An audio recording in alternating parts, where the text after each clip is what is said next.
Hello everyone, welcome to PW only IAS. दोस्तों, आज हम अपना लेक्चर नंबर 20 डिस्कस करेंगे, right. That is with regards to economic organisation. तो हम समझेंगे आखिर ये इकोनॉमिक ऑर्गेनाइजेशन होती क्या क्या है, किस तरह से एग्जाम में क्वेश्चंस आते हैं, वो सारी चीज़ें आज के सेशन में हम यहाँ पे डिस्कस करेंगे। दोस्तों, आप मेरे साथ टेलीग्राम पे जुड़ सकते हैं। ये मेरा टेलीग्राम चैनल है, ऋषभ शर्मा सर पीडब्ल्यू। यहाँ पर जाकर आपको जो भी कुछ यूपीएससी रेलेवेंट कंटेंट होता है, मैं सारा कंटेंट आपके साथ यहाँ पर शेयर कर देता हूँ। स्टार्ट करते हैं। देखो, पहले अब बात क्या है, पहला बात है economic organisations. What do you mean by economic organisation? देखो, दुनिया भर में कुछ ऐसी संस्थाएं हैं जो इकोनॉमी के लिए काम करते हैं या इकोनॉमिक पर्सपेक्टिव से बहुत इंपॉर्टेंट है।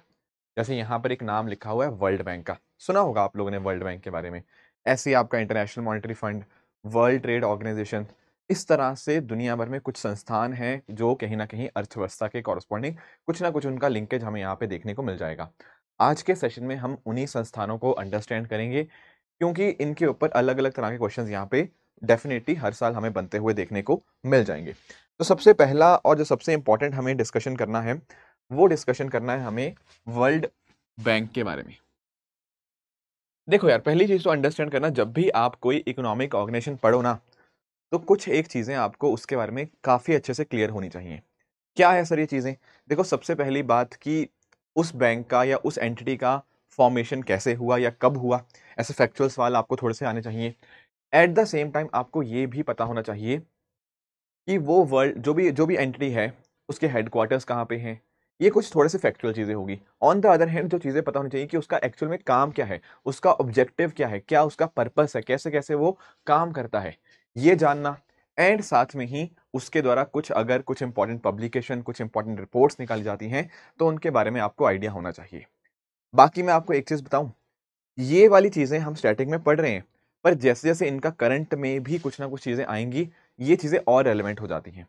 आपको मैं एग्ज़ाम्पल देता हूँ, जैसे एक ना अभी हम डिस्कस भी करेंगे, वर्ल्ड बैंक की एक बड़ी फेमस रिपोर्ट है, ईज़ ऑफ डूइंग बिज़नेस। अब तो नहीं आती, कुछ एक एरर्स चल रहे थे, स्टैटिस्टिकल एरर्स, इस वजह से उसको रोक दिया गया था।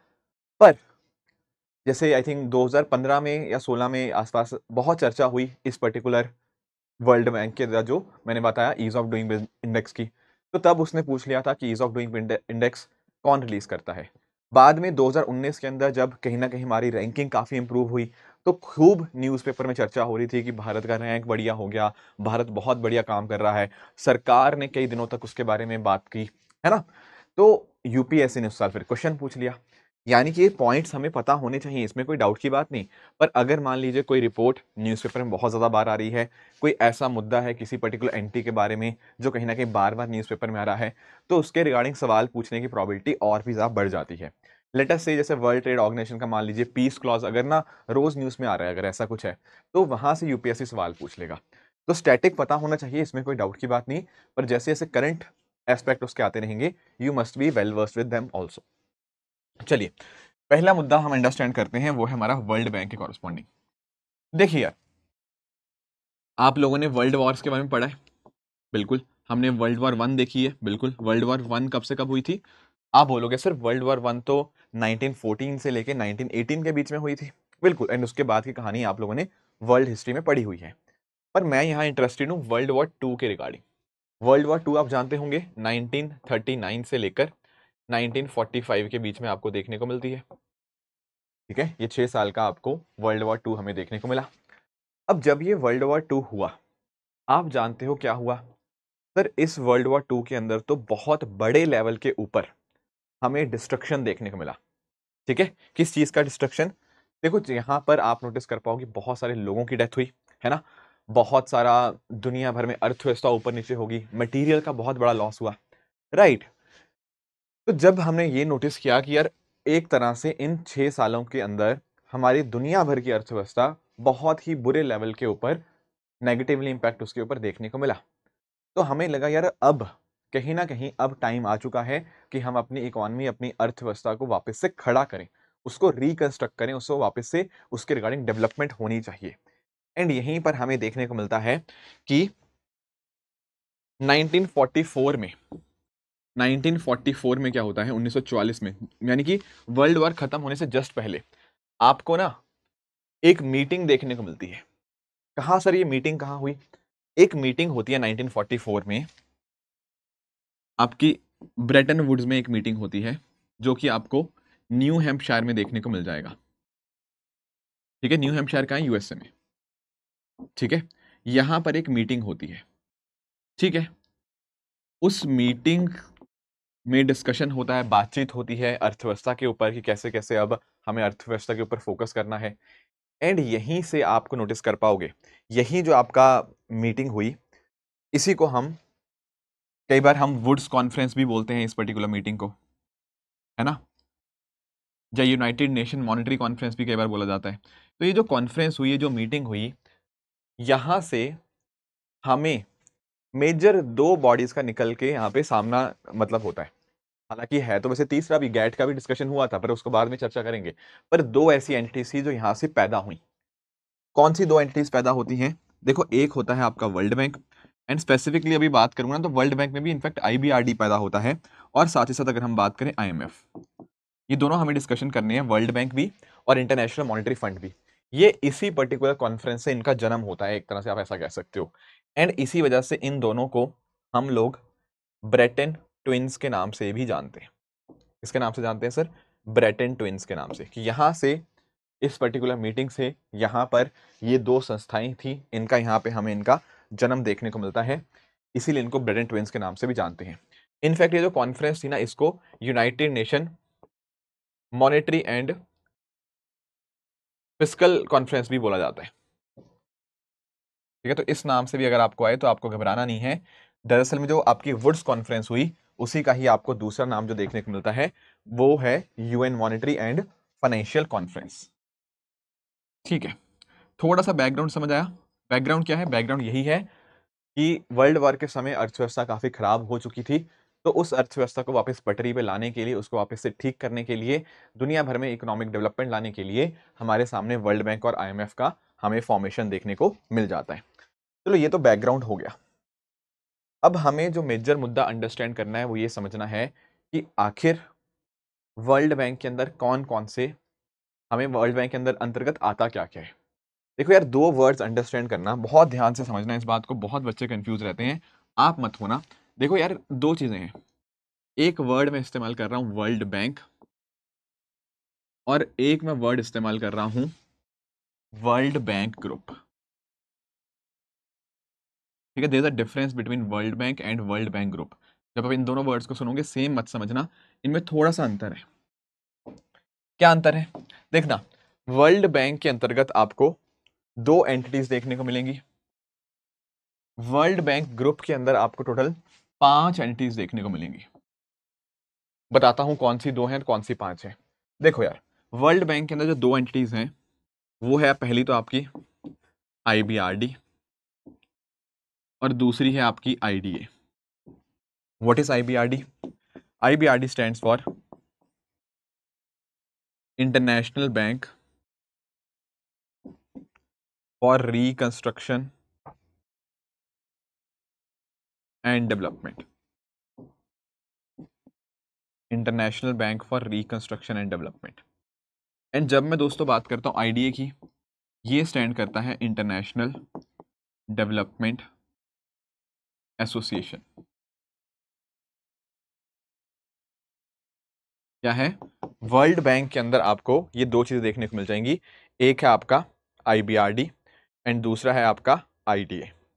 ठीक है, अब क्या काम है इन दोनों का?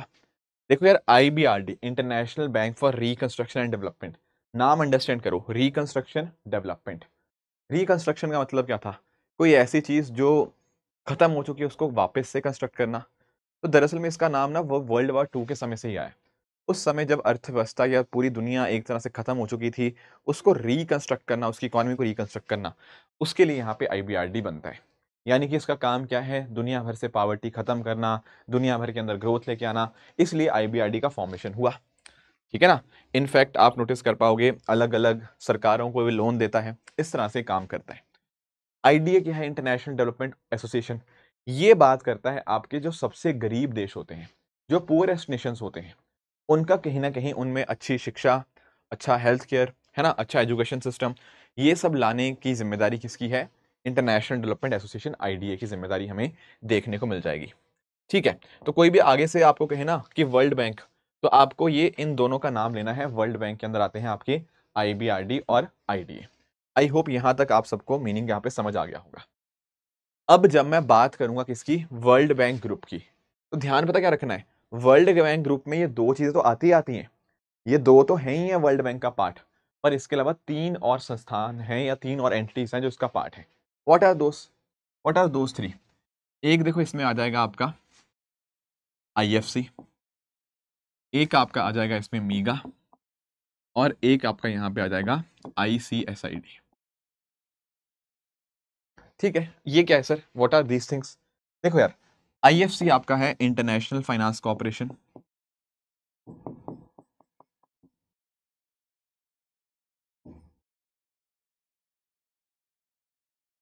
मीगा क्या है आपका सर? मीगा हमारा है multilateral investment guarantee agency.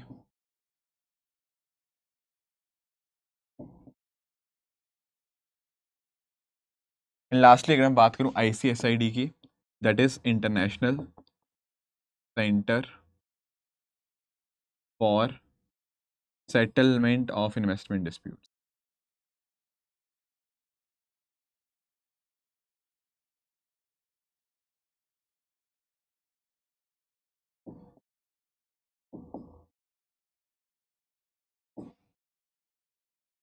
What do you mean bye these three? What is IFC? International finance corporation.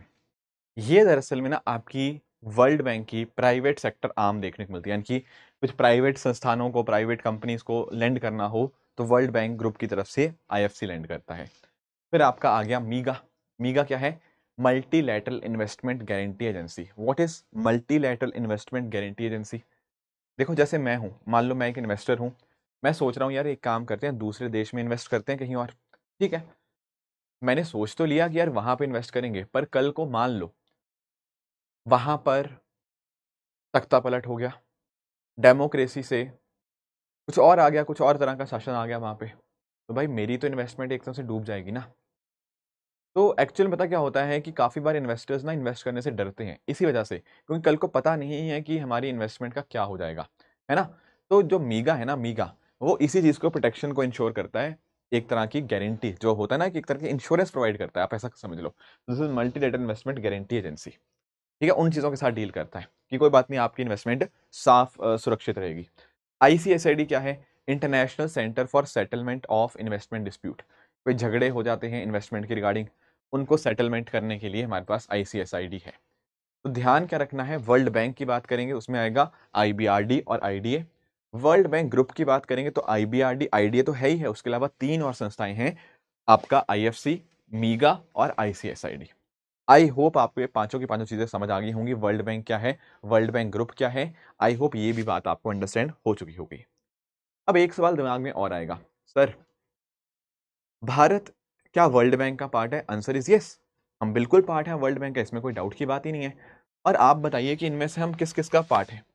देखो यार, हम वर्ल्ड बैंक का पार्ट है, इसमें कोई डाउट की बात नहीं है, पर ऐसा नहीं कि हम सबका ही पार्ट है। नोटिस करना, India is a part of IBRD, yes. India is also part of IDA, yes.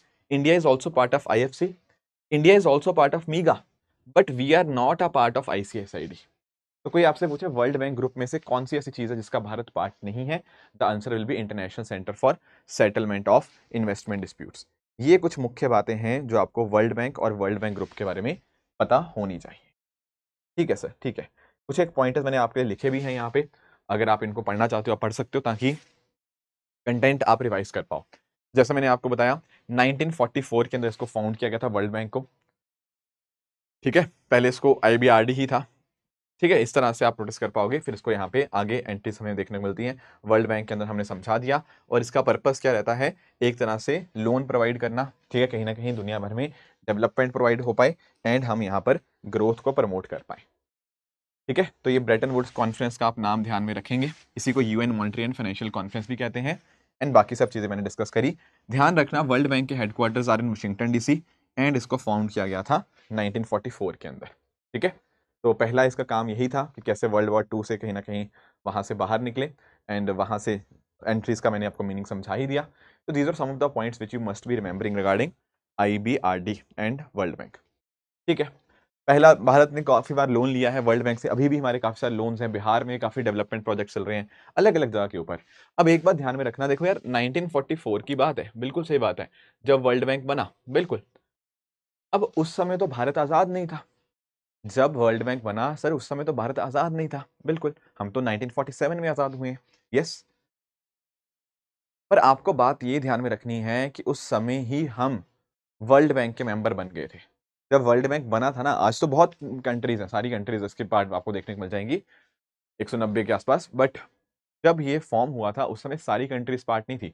और आप नोटिस करोगे ना, उसके बाद तो नई नई कंट्रीज बनी, ठीक है, बहुत सारी कंट्रीज बनती रही 1947 के आसपास, उसके बाद भी।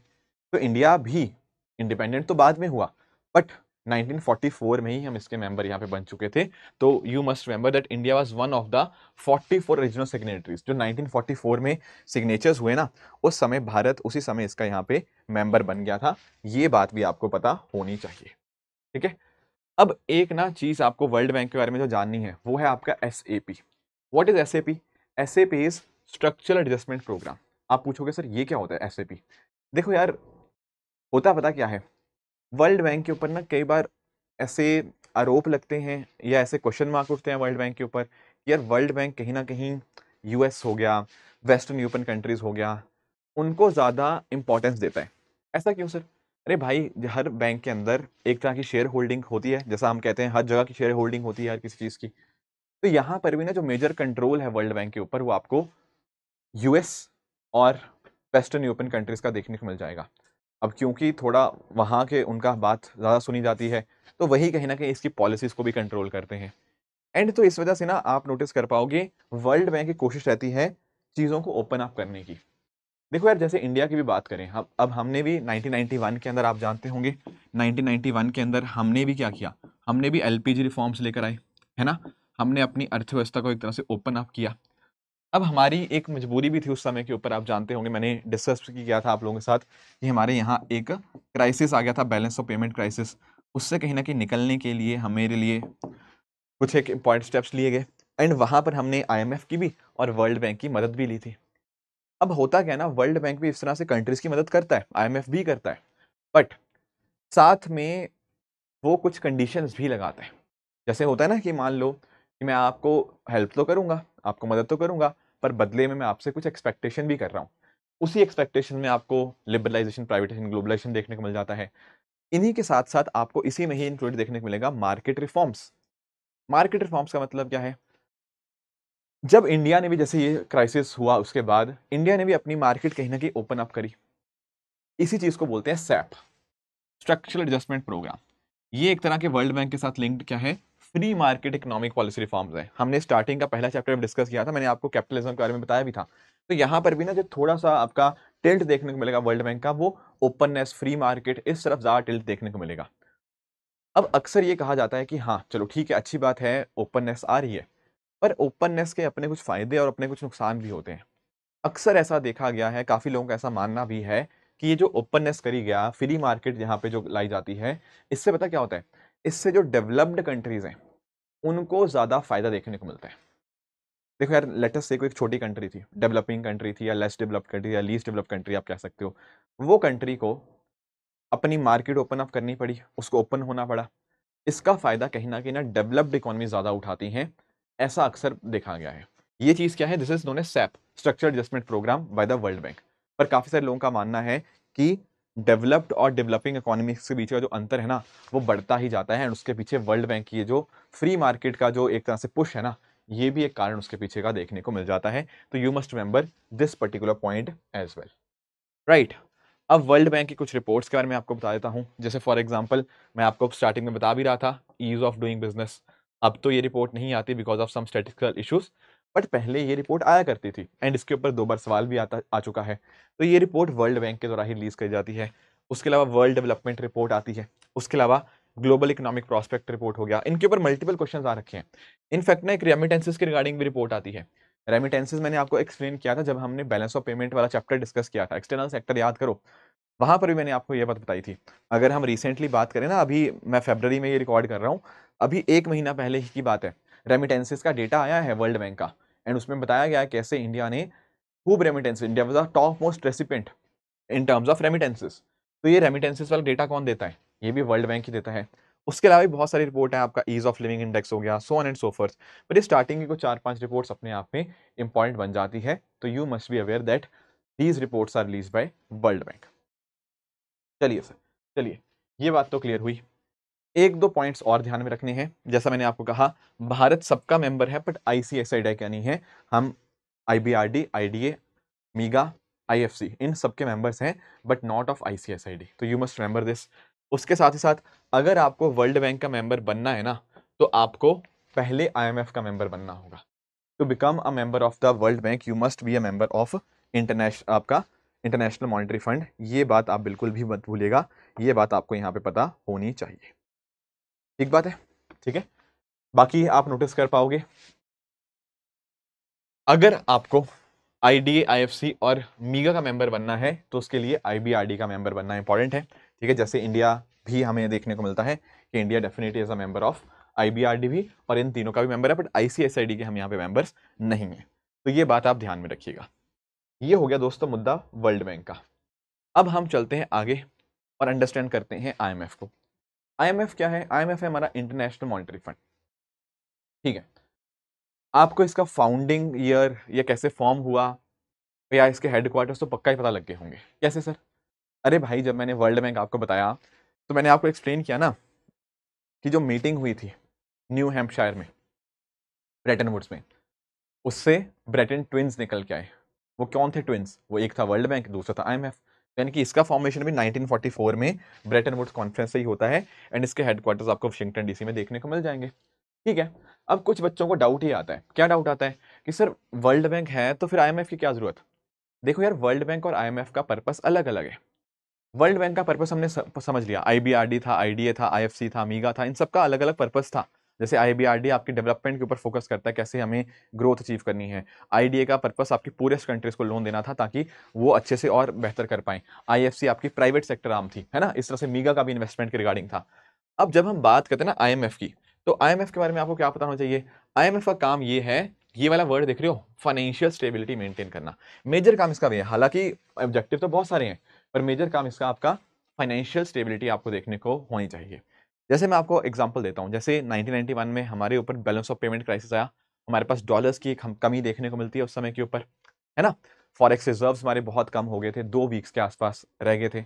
आजकल हम कई बार बात करते हैं श्रीलंका में कोई क्राइसिस आ गया, हम बात करते हैं कभी पाकिस्तान में क्राइसिस आ गया, तो अक्सर वो आईएमएफ के पास जाते हैं थोड़ी मदद मांगने के लिए, राइट। तो ये जो आपका था ना फाइनेंशियल स्टेबिलिटी, इसको मेंटेन करने के अंदर आपका आईएमएफ का बहुत बहुत बड़ा रोल हमें देखने को मिल जाता है। तो पर्पस अलग अलग है वर्ल्ड में आईएमएफ का। हाँ, इनडायरेक्ट पर्पस हो सकता है कि आप बोलो कि यार आईएमएफ भी पॉवर्टी की बात करता है, आईएमएफ भी बात करता है कि दुनिया में विकास हो, ये बात सही है, पर मेजर फोकस जो आईएमएफ का है वो आपका फाइनेंशियल स्टेबिलिटी के ऊपर रहता है। ये बात आप लोग ध्यान में रखेंगे। इसके अलावा ना आप लोगों को, जैसे ये तो हिस्ट्री होगी, आप लोगों के साथ ना मैंने पहले भी एक बार चर्चा करी थी फॉरेक्स रिजर्व्स के बारे में, एंड मैंने आपको बताया था फॉरेन एक्सचेंज रिजर्व्स के अंदर 4 आइटम्स होती हैं। आपको याद है वो चीज? आपको एक्सप्लेन कर देता हूँ जिसको नहीं याद। जब हमने ना डिस्कस किया था, आपका एक्सटर्नल सेक्टर डिस्कस किया था, तब मैंने आपको फॉरेक्स रिजर्व्स के बारे में बताया था, और मैंने आपको बताया था कि फॉरेक्स रिजर्व्स के अंदर आपकी 4 चीजें देखने को मिलती हैं। क्या थी ये 4 चीजें? एक तो थी हमारे फॉरेन करेंसी एसेट्स,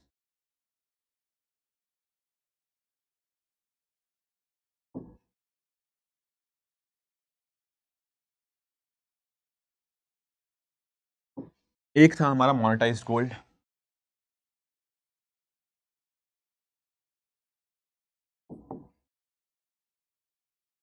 तीसरा क्या था? तीसरा था हमारे पास, इसके अलावा था हमारा एसडीआर, और एक था आरटीपी। तब मैंने आपको बोला था क्या? मैंने आपको बोला था ये आखिरी की 2 चीजें ना, एसडीआर और आरटीपी, इसको हम आगे डिस्कस करेंगे जब हम आईएमएफ पढ़ेंगे। तो एक काम करते हैं, थोड़ा सा आज इन दोनों टर्म्स को, हम एसडीआर को भी और आरटीपी को एक तरह से हम अंडरस्टैंड करने की कोशिश करते हैं, देखते हैं कि आखिर इन चीजों का आखिर मतलब क्या होता है एसडीआर और आरटीपी का। तो समझ लेते हैं इन दोनों एस्पेक्ट्स को कि एसडीआर क्या है, आरटीपी क्या है। देखो यार, पहले तो आप एसडीआर समझो। देखो एसडीआर की फुल फॉर्म क्या है, पहली बात तो एसडीआर की फुल फॉर्म हमारी स्पेशल ड्राइंग राइट्स, ठीक है। बट इसका अर्थ क्या है, what do you mean by special drawing rights? देखो समझना, यहां पे समझना, जैसे आईएमएफ था, बिल्कुल। अब एक देश को आईएमएफ का मेंबर बनना है, ठीक है। अब अगर उसको मेंबर बनना है तो उसको कुछ ना कुछ पैसा कंट्रीब्यूट करना पड़ेगा, इसको बोलते हैं आईएमएफ कॉन्ट्रीब्यूशंस, ठीक है। उसको पैसा देना पड़ेगा, ठीक है। जितना ज्यादा वो कहीं ना कहीं पैसा देता है या जितना उसका कंट्रीब्यूशन होता है, उसी के साथ लिंक्ड है उसके कोटा का। किस चीज का? कोटा, ठीक है। कोटा दरअसल में ना, ये जितना ज्यादा कोटा होता है ना, उतनी ही कहीं ना कहीं उसकी वोटिंग पावर भी होती है। जैसे यूएस हो गया, कुछ वेस्टर्न यूरोपियन कंट्रीज है, उनकी वोटिंग पावर बहुत ज्यादा है आईएमएफ के अंदर। क्यों सर? क्योंकि उनका कोटा ज्यादा है, उनका कंट्रीब्यूशन हमें ज्यादा देखने को मिलता है, ठीक है। ये जो पैसा हमें देना है आईएमएफ को, ये किस फॉर्म में होगा सर? देखो ये दो तरह से हो सकता है। कौन सी दो तरह से? कुछ एक हिस्सा आपका होगा जो आप कहीं ना कहीं यहां पर डोमेस्टिक करेंसी की फॉर्म में यहां पे दे सकते हो, एंड कुछ एक ऐसा हिस्सा होगा जो आप एसडीआर की फॉर्म में कंट्रीब्यूट कर सकते हो। समझ पाए?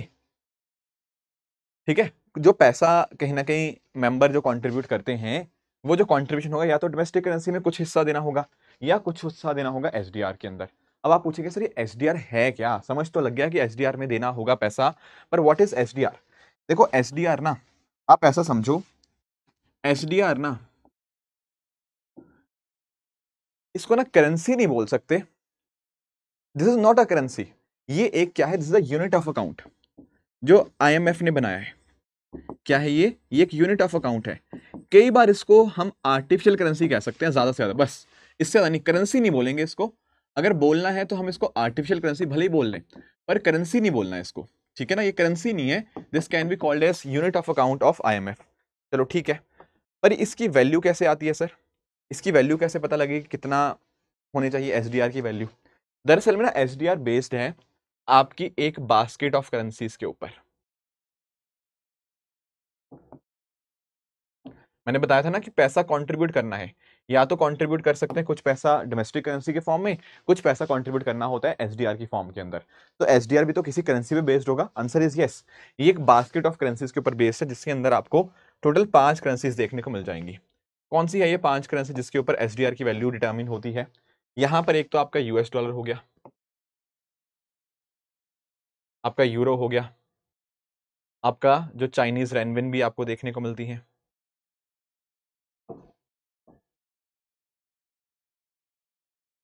जापानीज येन हो गया, राइट, और आपका ब्रिटिश पाउंड हो गया।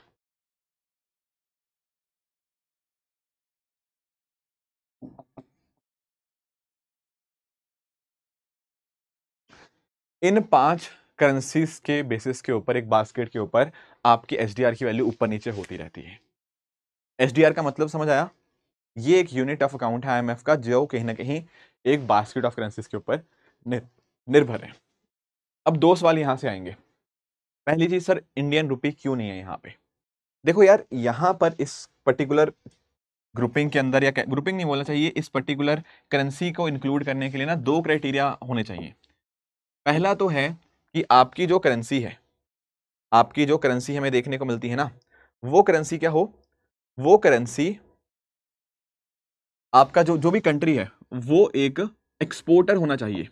एंड एक्सपोर्टर, बस सिर्फ एक्सपोर्टर भी नहीं, दुनिया के one of the largest exporter होना चाहिए। मतलब टॉप 5 एक्सपोर्टर में नॉर्मली हम बोल लेते हैं कि टॉप 5 एक्सपोर्टर में से अगर वो कंट्री होती है, तब हम यहां पर उसको देख सकते हैं, ठीक है। टॉप 5 भी कई बार कह सकते हैं, कई बार इसमें बोल दिया जाता है कि it should be one of the largest exporter. तो यानी कि ना, पहला क्राइटेरिया है विद रिगार्ड्स टू एक्सपोर्ट, ठीक है। दूसरा क्राइटेरिया है कि आपकी जो करेंसी है वो काफी ज्यादा इस्तेमाल हो, ठीक है। इसको हम बोलते हैं currency should be freely usable. अलग अलग देश जो हैं वो इस्तेमाल करते हो उस करेंसी को फॉर ट्रांजैक्शन पर्पसेस, तब हम उसको कर सकते हैं, ठीक है। अगर हमारा रुपया भी इन कंडीशंस को सेटिस्फाई करे, जैसे मान लो कि हमारा जो देश है काफ़ी अच्छा खासा एक्सपोर्ट करें and at the same time अलग अलग देश भी रुपए को इस्तेमाल करें फॉर ट्रांजैक्शन पर्पस, तो उस केस में हो सकता है कि हमारा जो रुपया है वो भी इस लिस्ट में आ जाए। जैसे फॉर एग्जांपल चाइनीज रेनमिनबी, ये पहले नहीं होता था, इसको आईएमएफ वालों ने मतलब ये बाद में ऐड हुआ है इस पर्टिकुलर कैटेगरी के अंदर। Are you getting the point? तो ये बात आपको बतानी चाहिए। तो नॉर्मली क्या होता है, 5 साल बाद रिव्यू किया जाता है कि क्या कुछ चेंजेस करने हैं नहीं करने, उस बेसिस पे ये लिस्ट अकॉर्डिंगली अपडेट हो जाती है। तो आई होप आपको एसडीआर समझ आ गया होगा कि सर एसडीआर क्या होता है। ध्यान में रखना, what is SDR? SDR is special drawing rights, जिसकी जो वैल्यू है स्पेशल ड्राइंग राइट की इन 5 currencies US dollar, euro, Chinese renminbi, इन सब के ऊपर यहाँ पे निर्भर होती है। और मैंने आपको जैसा कहा, SDR is not a currency, ठीक है, this is not a currency, ये बात प्लीज ध्यान में रखना, ये करेंसी नहीं है, ना ही क्लेम है आपका आईएमएफ के ऊपर। कोई कंट्री क्लेम नहीं कर सकती आईएमएफ के ऊपर, not a claim on IMF, SDR is not a claim on IMF. ये बात भी आपको यहाँ पे पता होनी चाहिए कि व्हाट एग्जैक्टली इज एसडीआर। ठीक है, ठीक है। एक पॉइंट और, एसडीआर चलो समझ आया ना, ये जो 4 पॉइंट से फॉरेक्स रिजर्व्स के एफसीए फॉरेन करेंसी एसेट हमने डिस्कस किया था, तभी मॉनेटाइज्ड गोल्ड जो आरबीआई के पास होता है, स्पेशल ड्राइंग राइट अभी हमने अंडरस्टैंड कर लिया। एक आखिरी पॉइंट हमें अंडरस्टैंड करना है, वो है हमारा आरटीपी के बारे में। Sir what is RTP, what exactly is RTP, उसको भी थोड़ा हम एक बार अंडरस्टैंड कर लेते हैं कि ये जो आपका आरटीपी होता है, आरटीपी क्या है आपका, होता है ये होता है आपका रिजर्व ट्रांच। अंडरस्टैंड करना है यहाँ पे इसको। देखो यार, मान लो एक कंट्री का कुछ कोटा होगा, ठीक है, अब वो कंट्री पता क्या कर सकती है, वो इस कोटा का कुछ हिस्सा क्या कर सकती है, वो उधार पे ले सकती है। वैसे टेक्निकल तो सारा उधार पे ले सकती है, पर 2 तरह से इसको डिवाइड किया गया है। एक वो हिस्सा जो बिना किसी फीस या बिना किसी इंटरेस्ट के आपको मिल जाएगा, एक वो हिस्सा जो कहीं ना कहीं जिसको आपको एक्सेस करने के लिए आपको फीस देनी पड़ेगी। फर्क समझ पाए? कुछ ऐसा हिस्सा है आपके कोटा का, अगर आपको कुछ जरूरत पड़ती है तो आप वो ले सकते हो आईएमएफ से, कोई दिक्कत वाली बात नहीं, बिना कोई फीस दिए हुए। कुछ ऐसा हिस्सा होगा, मान लो आपने फीस देने वाला हिस्सा, जहां फीस नहीं देनी थी वो हिस्सा भी एक्सेस कर लिया, उसके बाद जो बाकी वाला हिस्सा होगा उसको लेने के लिए आपको फीस देनी पड़ेगी। जो ये हिस्सा होता है जिसमें आपको फीस नहीं देनी होती, इसको बोलते हैं रिजर्व ट्रांच। और वो वाला हिस्सा जो आपको कहीं ना कहीं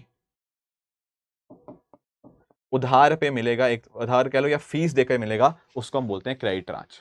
ध्यान में क्या रखना है, वो वाला पोर्शन, वो वाला हिस्सा जो आपको एक्सेसिबल होता है बिना फीस के, उसको हम रिवर्स ट्रांच बोलते हैं। ये भी आईएमएफ का ही हमें देखने को मिल जाएगा। तो ये 4 चीजें होती है। नॉर्मली ये 25% होता है, ये वाला जो मैं बात कर रहा था, ये इतना हिस्सा आप एक्सेस कर सकते हो बिना फीस के। तो ये 4 चीजें थी जो हमें पता होनी चाहिए थी फॉरेक्स रिजर्व्स के रिगार्डिंग। और जो आखिरी 2 चीजें मैंने आपको डिस्कस किया, आपका एसडीआर और आरटीपी, ध्यान रखना ये जो दोनों चीजें लिंक्ड हैं, ये आपका इंटरनेशनल मॉनेटरी फंड के साथ लिंक्ड है। आई होप ये सारे पॉइंटर्स आपको समझ आ गए होंगे कि ये सब चीजें क्या होती हैं आईएमएफ के रिगार्डिंग। अब आईएमएफ में ना जो लेंडिंग होती है, वो हमें लेंडिंग 2 तरह से देखने को मिल जाएंगी। एक होती है आपकी कंसेशनल लेंडिंग, एंड दूसरी लेंडिंग होती है जिसको हम जानते हैं नॉन कंसेशनल के नाम से। कंसेशनल और नॉन कंसेशनल। कंसेशन वर्ड सुना है? कंसेशन, कंसेशन मतलब आराम से जो मिल जाए, आसान शर्तों पे जो मिल जाए, दैट इज कंसेशनल। जहां पर शर्तें थोड़ी टफ हैं वो होगा नॉन कंसेशनल। अगर मान लीजिए मैंने आपको कुछ पैसा उधार पे दिया और मैंने बहुत ही आसान शर्तें दे दी, मतलब मैंने आपको बोला यार ले लो लोन, कोई दिक्कत नहीं, या तो 0% इंटरेस्ट पे लेना या बहुत ही कम रेट ऑफ इंटरेस्ट पे ले लो, और मैंने आपको बोला कोई बात नहीं, दे देना यार, 10 20 50 साल बाद दे देना, कोई बड़ी बात नहीं है, आराम से देना, कोई जल्दबाजी नहीं, वो होगा कंसेशनल। जो लोन की शर्तें हैं ना बहुत आसान है, इसको हम बोलेंगे concessional lending. On the other hand, अगर मान लीजिए मैं ऐसा बोलता हूं कि नहीं यार मैं लोन दे रहा हूं, जो मार्केट रेट चल रहा है उसी पे लोन मिलेगा, इतने टाइम के लिए मिलेगा, इतने टाइम बाद आपको रिटर्न करना है, ये क्या है, this is your non concessional lending. तो ये जो फर्क है ना कंसेशनल और नॉन कंसेशनल का, ये भी आप लोगों को यहाँ पे पता होना चाहिए कि लैंडिंग किस किस तरह की हमें यहाँ पे देखने को मिल जाती है। ठीक है, अब इन दोनों में भी ना कंसेशनल और नॉन कंसेशनल का मतलब तो समझ आ गया, पर इन कंसेशनल और नॉन कंसेशनल में भी कुछ एक हमें टाइप्स ऐसी हैं जिनके बारे में हमें अवेयरनेस होनी चाहिए कि कंसेशनल लैंडिंग के अंदर क्या क्या चीज़ें आ जाती हैं। ठीक है, जो फंडिंग होती है ना बेसिकली, वो कंसेशनल में क्या क्या होता है, और नॉन कंसेशनल में क्या क्या होता है पता होना चाहिए। देखो एक होता है हमारा ECF, यहाँ पे ECF stands for extended credit facility, extended credit facility. इनका नाम आप ध्यान में रख सकते हो, इनको ना बहुत ज़्यादा डिटेल में जाने की जरूरत नहीं है क्योंकि बहुत छोटा छोटा फर्क है, बट ये आपको ना कल को ऐसा आ जाए कि एक्सटेंडेड क्रेडिट फैसिलिटी किसके साथ लिंक्ड है, तो यू मस्ट अंडरस्टैंड कि ये कंसेशनल फंडिंग है आपकी IMF के विद इन, ठीक है। और क्या होता है, एक होता है आपका SCF और एक होता है आपका RCF। SCF क्या होता है, ये होता है आपका स्टैंड बाय क्रेडिट फैसिलिटी,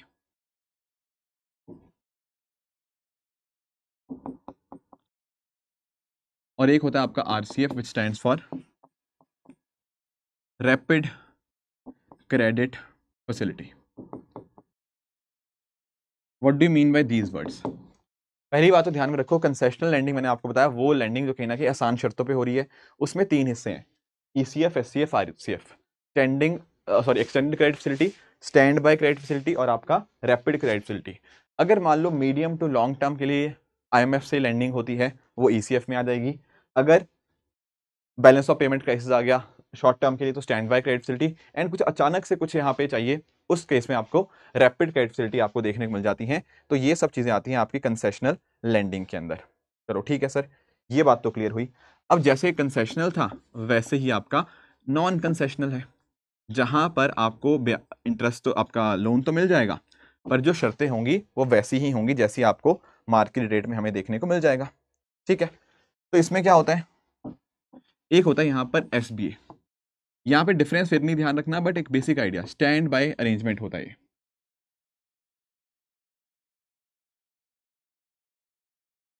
एक होता है आपका EFF,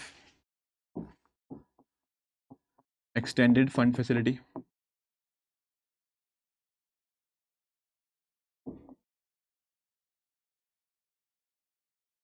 इसके अलावा भी आपके कुछ टर्मिनोलॉजीज आपको देखने को मिल जाएंगी, जैसे एक होता है रैपिड फाइनेंसिंग इंस्ट्रूमेंट, RFI,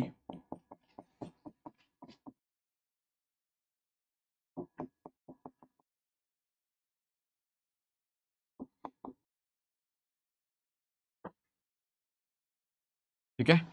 ये 3 तो होते ही होते हैं, इसके अलावा 2 और हैं, FCL और PL, ठीक है। FCL होता है आपका फ्लेक्सिबल क्रेडिट लाइन,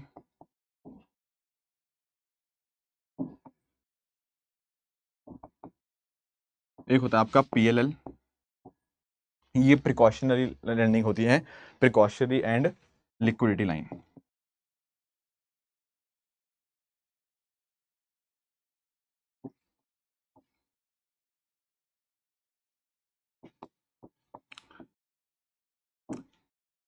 ध्यान में ये रखना कि ये सब चीज़ें जो भी मैंने आपको बताया, जो भी मैंने आपको बताया कि कंसेशनल है नॉन कंसेशनल है, ये किसके अंतर्गत है, ये आपका IMF के कॉन्टेक्स्ट में मैंने यहाँ पे बात करी in terms of your concessional and non concessional दोनों लैंडिंग। ये नाम ध्यान में रख सकते हो, SBA क्या है, EFF, RFI, FCL, PLL, ये सारी चीज़ें आपको पता चाहिए, और इधर भी ECF, SCF और RSFCF, ठीक है। बाकी इसके अलावा अगर मैं बात करूँ इसकी कुछ रिपोर्ट्स की, तो यहाँ पर आप नोटिस कर पाओगे इसकी कुछ बहुत ही फेमस रिपोर्ट्स हमें देखने को मिल जाएंगी, ठीक है। ये कुछ रिपोर्ट्स हैं, एक तो है आपकी वर्ल्ड इकोनॉमिक आउटलुक, ये साल में 2 बार आती है, ठीक है नॉर्मली। इसमें होता है कि कौन सी कंट्री कितने % से ग्रो कर रही है ना, वो सब। एक ना यहाँ पे ग्लोबल फाइनेंशियल स्टेबिलिटी रिपोर्ट, ये भी ध्यान में रखना है। मैंने आपको बताया था फाइनेंशियल स्टेबिलिटी ये किसका मेजर काम है, ये आपका IMF का ही है। तो फाइनेंशियल स्टेबिलिटी रिपोर्ट दरअसल में आपका IMF ही यहाँ पे ये रिपोर्ट भी देखता है। बाकी SDR मैंने आपको बता ही दिया किस तरह से वर्क करता है। बाकी यहाँ पे जो कोटा होता है, जिसके पास सबसे ज़्यादा कोटा होता है, उसके पास ही लार्जेस्ट वोटिंग शेयर हमें यहाँ पे देखने को मिल जाएंगी, और जो कोटाज होते हैं वो आपको SDRs में एक्सप्रेस होते हुए देखने को मिल जाएंगे। एक बात मैंने आपको और बताई थी, क्या बताया था, मैंने आपको बताया था कि जब हम बात करते हैं आपके वर्ल्ड बैंक की, तो वर्ल्ड बैंक को ज्वाइन करने के लिए उस कंट्री को IMF का मेंबर होना जरूरी है। तो यही बात लिखी हुई है, to become a member of the world bank a country must first join IMF and membership in IBRD is a prerequisite. Prerequisite मतलब होना ही चाहिए, ये चीज होनी कंपलसरी है, तभी वो ये चीज हो कर पाएगा, ठीक है। तो आई होप आपको IMF जो इंटरनेशनल मॉनिटरी फंड था, ये जो कॉन्सेप्ट है ये भी अच्छे से आप लोगों को समझ आ गया होगा, एंड वर्ल्ड बैंक और IMF का डिफरेंस भी आप लोगों ने अंडरस्टैंड कर लिया होगा, राइट। दोस्तों आगे हम कंटिन्यू करते हैं। अगला जो हमें टॉपिक अंडरस्टैंड करना है वो है हमारा ADB के बारे में। Sir what is ADB? ADB is nothing but Asian development bank. Yes, सबसे पहली बात आप अंडरस्टैंड यहाँ पे ये करेंगे कि इसके नाम में क्या है। सर नाम में वर्ड है एशियन, तो क्या इसका अर्थ ये है कि यहाँ सिर्फ हम एशिया की बात करेंगे, एशिया के बाहर का कोई कंट्री नहीं होगा? नहीं, ऐसा बिल्कुल भी नहीं है। यहाँ पर जब हम बात करते हैं ना एशियन डेवलपमेंट बैंक की, इसका मेजर फोकस आपका एशिया पैसिफिक पे होगा, बट उसके बाहर की कंट्रीज भी हमें यहाँ पे देखने को मिल सकती हैं।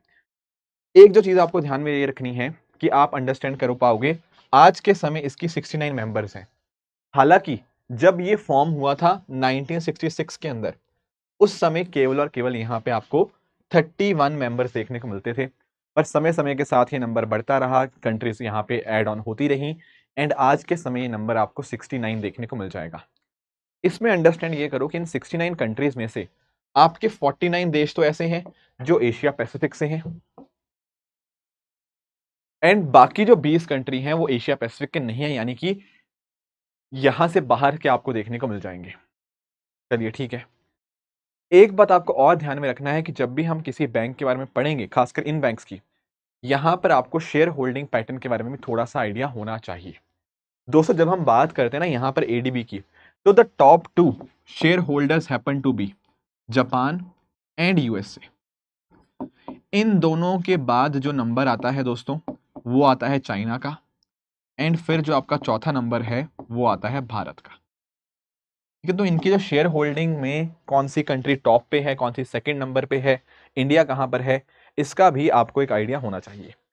हालांकि यहां पर मैंने ये नंबर थोड़े लिख भी रखे हैं, you do not need to remember the percentage, पर ऑर्डर जरूर पता होना चाहिए। ठीक है, इसके हेडक्वार्टर्स आपको मनीला फिलीपींस के अंदर देखने को मिल जाएंगे। अब आपके दिमाग में आएगा सर इसका काम क्या है? दोस्तों इसका काम है आपका जो एशिया पैसिफिक रीजन है वहां पर एक अच्छी ग्रोथ देखना, वहां पर डेवलपमेंट करवाना, है ना। साथ ही साथ जैसे इंडिया में भी अलग अलग चीज़ों के लिए लोन प्रोवाइड करता है, पॉवर्टी खत्म करने के लिए, अच्छा हेल्थ इंफ्रास्ट्रक्चर हो गया, पब्लिक एडमिनिस्ट्रेशन हो गया, इन सब चीज़ों पे इम्पैक्ट क्रिएट करना इसका एक बहुत ही इंपॉर्टेंट फंक्शन यहाँ पे बन जाता है। बाकी इनफैक्ट होता पता क्या है, इनके जो ऑब्जेक्टिव्स लगभग सिमिलर हैं, थोड़ा बहुत वेरिएशन है, जैसे मैंने आपको वर्ल्ड बैंक IMF का बताया था, उसी तरह से यहाँ पर भी इनके यहाँ पे क्या होता है, there are some variations, that is definitely there, तो आप नोटिस कर पाओगे, बट कहीं ना कहीं ऑब्जेक्टिव सबके इंक्रीज होते रहते हैं। स्टार्टिंग कुछ एक सर्टेन पर्पस से होती है, जैसे हमने IBRD डिस्कस किया था, बट आपने नोटिस किया कैसे कैसे समय के साथ साथ इट केप्ट ऑन इंक्रीजिंग, वो सब चीजें हमें यहाँ पे देखने को मिलती रही। बाकी इंडिया इसका फाउंडिंग मेंबर था बिल्कुल, and India top share holders में से आपको 4th नंबर पे आपको देखने को मिल जाएगा। तो ये कुछ बातें थी ADB के बारे में। इसके भी कुछ एक रिपोर्ट्स आती हैं, but the most important report that you must remember is Asia development outlook. तो नाम से ध्यान में रख सकते हो कि आपका जो ADB है ना, एशियन डेवलपमेंट बैंक, वो यहाँ पर आपका एशियन डेवलपमेंट आउटलुक जो रिपोर्ट है इसको यहाँ पर रिलीज करता है। ठीक है, अब ऐसे ही दोस्तों जैसे ADB था, एक और बैंक आपको देखने को मिलेगा, that is NDB। What is NDB? Sir NDB is new development bank.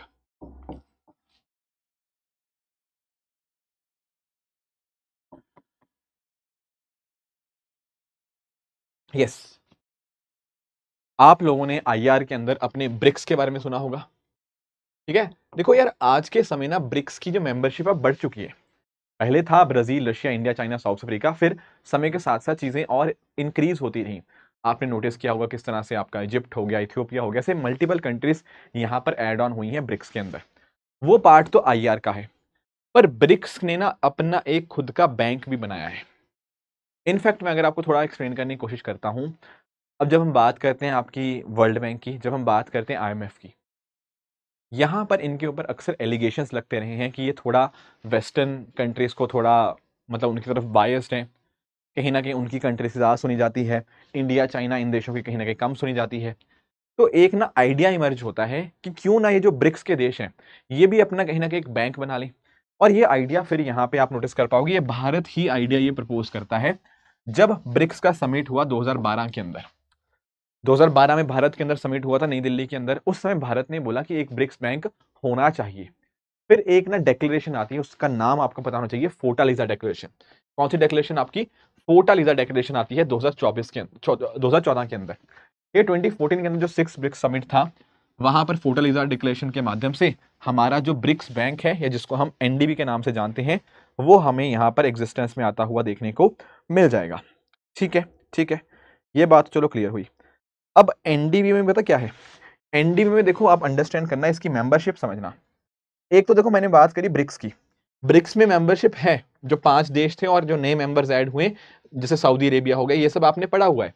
पर ब्रिक्स बैंक की अगर मैं बात करूं ना, देखो इसके अंदर ब्रिक्स बैंक में आपके 5 देश तो हैं, आपका ब्राजील, आपका Russia, India, China, south Africa, इसके अलावा बांग्लादेश,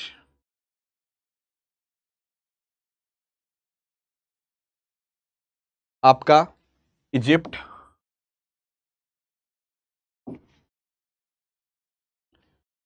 यूएई,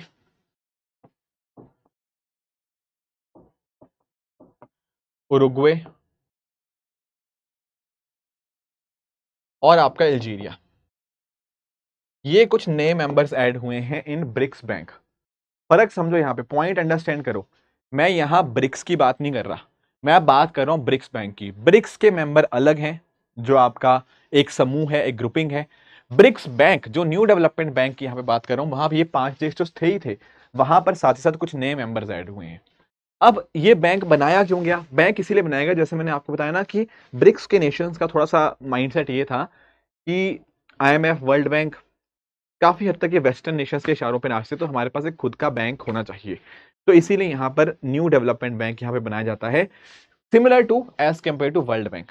एंड इनफैक्ट अगर मैं बात करूँ ना, जैसे आईएमएफ है उसी तरह से यहाँ पे ब्रिक्स के द्वारा आपका सीआरए भी देखने को मिल जाते हैं, that is contingency reserve arrangement, something similar to what is there for IMF. तो इन्होंने भी अपनी तरफ से यहाँ पे कोशिश करी इन सब चीजों को करने की। कोशिश यही है कि आपके ब्रिक्स एंड इवन आपके जो और कहीं ना कहीं इमर्जिंग इकोनॉमीज हैं वहां पर अच्छे से इंफ्रास्ट्रक्चर हो गया और बाकी सब चीज़ों के ऊपर हम कहीं ना कहीं काम कर पाए, ये इनका यहाँ पे हमें फोकस देखने को मिल जाएगा। तो आप नोटिस कर सकते हो ये 2014 में फॉर्मेशन हुआ है एंड इसके हेडक्वार्टर्स आपको शंघाई चाइना के अंदर आपको देखने को मिल जाएंगे। तो ये कुछ इंपॉर्टेंट चीज़ें थी आपके न्यू डेवलपमेंट बैंक के बारे में जिनका आपको अच्छे से आइडिया होना चाहिए। ठीक है, ठीक है, ठीक है। एक और बैंक का आपको आइडिया होना चाहिए, that is your AIIB, Asian infrastructure and investment bank. अब ये भी अपने आप में बहुत इंपॉर्टेंट बन जाता है। देखो यार, यहाँ पे ना आप इसको समझना, जब मैं बात करता हूँ ना AIIB की, तो आपको ध्यान में क्या रखना है? ध्यान में सबसे इंपॉर्टेंट बात ये रखनी है कि ये आपका एक चाइना लेड बैंक आपको देखने को मिल जाएगा। इसको ना चाइना लेड बैंक के नाम से भी जानते हैं। तो आपको पहली चीज जो हिट करनी चाहिए कि यहाँ पर सबसे ज्यादा शेयर होल्डिंग किसकी होगी? सर वो चाइना की ही होगी। ध्यान में ये रखना है कि दूसरे नंबर पे जो शेयर होल्डिंग है वो है हमारे भारत की। तो ये टॉप 2 चीजें आपको जरूर पता होनी चाहिए, चाइना की टॉप पे, दूसरे नंबर पे इंडिया की। आपने ना थोड़ा दिमाग में आपके आया होगा, सर हम थोड़ी देर पहले ना एशियन डेवलपमेंट बैंक पढ़ रहे थे ADB के बारे में, अब हम AIIB पढ़ रहे हैं, इनमें कोई फर्क है? हाँ जी बिल्कुल। जब हम बात कर रहे थे ना आपके ADB की, हमने वहां पे क्या नोटिस किया था? हमने नोटिस किया था कि जापान और USA, ये दोनों देशों की सबसे ज्यादा शेयर होल्डिंग है in case of Asian development bank. पर जब हम बात करते हैं दोस्तों AIIB की, यहां पर सबसे ज्यादा किसकी है? वो चाइना की है। एंड साथ ही साथ अगर मैं बात करूं ना जापान और USA जो ADB में सबसे हाईएस्ट शेयर होल्डर्स थे, वो दरअसल में AIIB के हमें मेंबर्स भी देखने को नहीं मिलते हैं। Are you getting my point? तो ये फर्क भी आपको यहाँ पे अच्छे से पता होना चाहिए। अब आज के समय यहाँ पर आपको इसके नंबर ऑफ मेंबर्स देखने को मिल जाएंगे 106। फिर से वही पॉइंट है, नाम भले ही एशिया है बट ऐसा नहीं है कि यहाँ पर आपके मेंबर सिर्फ एशिया से होंगे, नहीं, यहाँ पर मेंबर्स आपके एशिया के बाहर से भी आपको देखने को मिल जाएंगे। चाइना का ही आइडिया था इसको बनाने का, तो फिर आप नोटिस कर पाओगे इसको 2013-14 के अंदर यहाँ पे आइडिया लाया गया, फिर अगले साल इसको यहाँ पे बना दिया गया। चाइना लार्जेस्ट शेयर होल्डर है, इंडिया दूसरे नंबर पे आपको देखने को मिल जाएगा। 2016 में इसका फॉर्मेशन होता है एंड इसके जो हेड क्वार्टर्स हैं आपको यहाँ पर बीजिंग चाइना के अंदर आपको देखने को मिल जाएंगे। ठीक है, बाकी आप नोटिस कर पाओगे इसकी मेंबरशिप ओपन है अलग अलग कंट्रीज को, तो दैट इज देयर। तो ये कुछ बातें आपको ADB के बारे में भी अंडरस्टैंडिंग होनी, सॉरी AIIB के बारे में भी अंडरस्टैंडिंग होनी चाहिए। जैसा मैं कह रहा था, आप अंडरस्टैंड कर पाओगे, इसका भी ऑब्जेक्टिव है कि किस तरह से आपका काम करे इन टर्म्स ऑफ डेवलपमेंट। ठीक है, आपके और इकोनॉमिक ग्रोथ को हम कैसे प्रमोट करें, ये सारे अलग अलग फंक्शंस इसके आपको देखने को मिल जाते हैं। तो इन सब चीज़ों से आप नोटिस कर सकते हो ये सब चीज़ें। बाकी बात करें दोस्तों हम कि AIIB ने सबसे ज़्यादा लोन किसको दिया है, the answer is India. Bharat में ना बहुत सारे प्रोजेक्ट चल रहे हैं जो AIIB के द्वारा फंडेड है। कई बार करंट अफेयर में हम पढ़ते भी हैं कि यार ये फंड, इसके लिए लोन जो है वो AIIB ने दिया हुआ है ना। तो there are many many projects which are running और which are being financed by AIIB in India, और इस तरह से इंडिया लार्जेस्ट बेनिफिशियरी भी रहा है इन पर्टिकुलर प्रोजेक्ट्स का। तो ये कुछ बातें थी जो आपको AIIB के बारे में पता होनी चाहिए थी। इसके अलावा जो एक और इंपॉर्टेंट हमें संस्था देखने को मिल रही है ना, ये बीच में कुछ क्वेश्चन है, मैं आपको PDF दे दूंगा, आप क्वेश्चन कर लेना प्रैक्टिस, नॉट दैट इंपॉर्टेंट। ये पुराने हो गए एक्चुअली ना, ये ज़्यादातर जो क्वेश्चन आते हैं ना ये करंट अफेयर से लिंक्ड आते हैं। मान लो कोई मुद्दा हो गया, जैसे एक क्वेश्चन आया था कि AIIB में लार्जेस्ट शेयर होल्डिंग किसकी है ना। ऐसे क्वेश्चन आ जाते हैं। जो मैंने आपको फैक्ट्स बता रहा हूँ वो फैक्ट्स भी इंपॉर्टेंट है यहाँ पे, खासकर तब जो बैंक कहीं ना कहीं या कोई एंटिटी कोई न्यूज़ में है। एनीवेज, एक जो एंटिटी और न्यूज़ में रहती है वो है आपकी world economic forum, WEF। What is world economic forum? देखो आप ना इसको एक तरह की नॉन गवर्नमेंटल ऑर्गेनाइजेशन भी कह सकते हो, ठीक है। एक्चुअली में एक बहुत ही फेमस पर्सन थे क्लॉस श्वाब, उनके द्वारा यहाँ पर इसको फॉर्म किया गया वर्ल्ड इकोनॉमिक फोरम को 1971 के अंदर। हर साल ना आप जनवरी के महीने में नोटिस करना, एक ना समिट होता है, डावोस समिट, बड़ा ही पॉपुलर होता है। मोदी जी भी कई बार जाते हैं, डोनाल्ड ट्रंप जाते हैं, बहुत बड़े बड़े लोग कई बार जाते हैं वहां पे। हर साल नहीं, मतलब होता हर साल है, पर ऐसा नहीं है कि हमारी तरफ से मोदी जी जाएंगे, कोई और बड़े मिनिस्टर भी जाते हैं, ठीक है। तो इस तरह से एक समिट होता है। क्या होता है सर इस समिट के अंदर? यहाँ पर ये डिस्कशन करते हैं, आप नोटिस कर पाओगे यहाँ पर आपको पॉलिटिशियंस तो है ही हैं, आपके बिजनेस लीडर जैसे कई बार मार्क जुकरबर्ग गए हैं, एलन मस्क गए हैं, धीरूभाई अंबानी जी तो चलो मुकेश अंबानी जी कई बार गए हैं, है ना। इस तरह से कल्चरल लोग भी होते हैं, दीपिका पादुकोण कई बार यहाँ पे गई हैं। तो इस तरह से दुनिया भर के कुछ इंपॉर्टेंट जो मुद्दे हैं उनके डिस्कशन यहाँ पे हमें देखने को मिल जाती है इस डावोस समिट के अंदर। हालांकि इंपॉर्टेंट बात आपको ये ध्यान में रखनी है कि समिट बड़ा फेमस कौन सा है, वो डावोस समिट है, पर इसके हेडक्वार्टर डावोस में नहीं है। डावोस कहाँ पे है? स्विट्जरलैंड के अंदर। इसके हेडक्वार्टर डावोस में नहीं है स्विट्जरलैंड के अंदर ही, आपको जिनेवा के अंदर आपको देखने को मिल जाएंगे। तो ये वर्ल्ड इकोनॉमिक फोरम है, ध्यान रखना ये नॉट फॉर प्रॉफिट फाउंडेशन है और ये पब्लिक प्राइवेट कॉर्पोरेशन के रिगार्डिंग आपकी एक इंटरनेशनल ऑर्गेनाइजेशन आपको देखने को मिल जाती है। तो कुछ छोटे छोटे पॉइंट्स हैं। बाकी इसके अलावा अगर आप अंडरस्टैंड कर पाओगे, सब लोग दुनिया भर के जो अलग अलग लोग हैं, पावरफुल डिसीजन मेकर्स हैं, वो यहाँ पर साथ में आते हैं एंड अकॉर्डिंगली कोशिश करते हैं उनको डिस्कस करने की, एंड उस बेसिस के ऊपर वो कुछ ना कुछ यहाँ पे फैसले यहाँ पे लेते हैं, राइट। इसके साथ ही देखो, जैसे मैंने आपको बताया दीपिका पादुकोण को एक बार यहाँ पे अवार्ड भी मिला था। इनफैक्ट ये अवार्ड क्वेश्चन में यूपीएससी ने पूछ भी लिया था जिस साल ये मिला था, ठीक है, मेंटल पीस के लिए, मेंटल हेल्थ के लिए मिला था, ठीक है। ऐसे और भी इस तरह से चीजें चलती रहती हैं। एंड आपको जो ध्यान में रखनी है कुछ reports, very very important reports. एक होती है ग्लोबल रिस्क रिपोर्ट। ये रिपोर्ट आपकी वर्ल्ड इकोनॉमिक फोरम रिलीज करता है। ये बात करता है कि दुनिया के सामने ऐसे कौन से टॉप 10 रिस्क हैं जो आज के समय दुनिया को देखने पड़ रहे हैं। जैसे कई बार इसने क्लाइमेट चेंज की बात करी है, कई बार इसने बात करी है कि किस तरह से कंट्रीज आपस में प्रोटेक्शनिज्म की बात कर रहे हैं, है ना। ऑल दोज रिस्क इन्होंने यहाँ पे कहीं ना कहीं पॉइंट आउट किए हैं। इसके अलावा readiness for the future of production, एक जो बहुत ही फेमस रिपोर्ट आती है, एंड इनफैक्ट आप लोग में से काफ़ी सारे बच्चे ऐसे होते हैं जो इसको अपने आंसर्स में, मेंस में कोट भी करते हैं, वो है ग्लोबल जेंडर गैप रिपोर्ट। कई बार आपने सुना होगा कि कैसे 4 सेक्टर्स हैं आपकी महिलाएं जो कहीं ना कहीं पिछड़ती हैं इन टर्म्स ऑफ इकोनॉमी। महिलाओं को सेम काम के लिए कम पैसे मिलते हैं, इकोनॉमिक स्फेयर में उनके साथ जेंडर गैप है। एजुकेशन के अंदर आपको नोटिस करने को मिल जाएगा, जैसे महिलाओं की लिटरेसी रेट कम देखने को मिलती है एज कंपेयर टू पुरुष। उसके साथ साथ हेल्थ एस्पेक्ट हो गया, इंडिया में ये पैरामीटर काफ़ी खराब है। जैसे इंडिया में लगभग आधी जो महिलाएं हैं, लगभग 50% वीमेन जो आपकी देखने को मिलती है, उनमें अनीमिया आपको देखने को मिल जाएगा। उसके साथ साथ दोस्तों पॉलिटिक्स के अंदर भी ये 4 सेक्टर्स होते हैं, पॉलिटिक्स के अंदर भी आप नोटिस कर पाओगे, जैसे लोकसभा के अंदर महिलाओं का पार्टिसिपेशन अभी भी 15% तक ही है। तो ये क्लियरली ये दिखाता है कि किस तरह से दुनिया भर में, सिर्फ इंडिया की बात नहीं करते, इंडिया में इंडिया का रैंक थोड़ा पीछे है यहाँ पे ग्लोबल जेंडर गैप इंडेक्स में, बट अगर हम दुनिया भर की बात करें तो हमें नोटिस करने को मिलता है कि there is a considerable gap which is there between men and females. इसके अलावा इंक्लूसिव डेवलपमेंट इंडेक्स हो गया, हमें ये भी देखने को मिल जाएगा, काफ़ी इंपॉर्टेंट इनका इंडेक्स है। उसके साथ ही साथ एक और बहुत फेमस रिपोर्ट है, that is global competitiveness report, ठीक है, या index, sorry, global competitiveness index, ध्यान रखना इंडेक्स की बात कर रहा हूँ। ग्लोबल ह्यूमन कैपिटल इंडेक्स हो गया, ठीक है, एंड आपका global travel and tourism competitiveness index हो गया।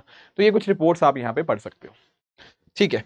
अब ये तो हमने वर्ल्ड इकोनॉमिक फोरम भी डिस्कस कर लिया, ये कुछ क्वेश्चंस हैं। फिर इसके बाद आपको जो ध्यान में रखना है, एक तो G20, ठीक है, ये IR का है, this is not related to आपका इकोनॉमी, बट फिर भी मैं आपको बता देता हूँ इकोनॉमी में पता क्या लिंकेज क्या है।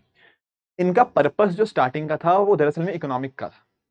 ये जो 7 देश आपको देखने को मिलते हैं ना, दरअसल में 7 नहीं थे, पहले ये 6 थे। ये 6 देश थे पहले। कौन से 6? आपके France, Germany, Italy, Japan, UK और यूएसए। दुनिया भर में 1970s में आपको ऑयल क्राइसिस देखने को मिलता है। उस ऑयल क्राइसिस को डील करने के लिए 6 देश इकट्ठे मिलके एक 6 कंट्रीज का ग्रुप ऑफ 6 बनाते हैं, जिसको हम G6 के नाम से जानते हैं। बाद में इसमें कनाडा भी ऐड हो जाता है तो ये G7 बन जाता है। फिर बाद में रशिया भी ऐड हो जाता है तो G8 बन जाता है ग्रुपिंग।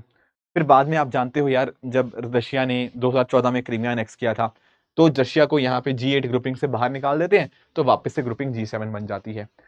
अब G7 ग्रुपिंग तो बन गई, बट दिक्कत पता क्या आई, जब हमने नोटिस किया यार ये G7 में कौन है, केवल और केवल डेवलप्ड कंट्रीज।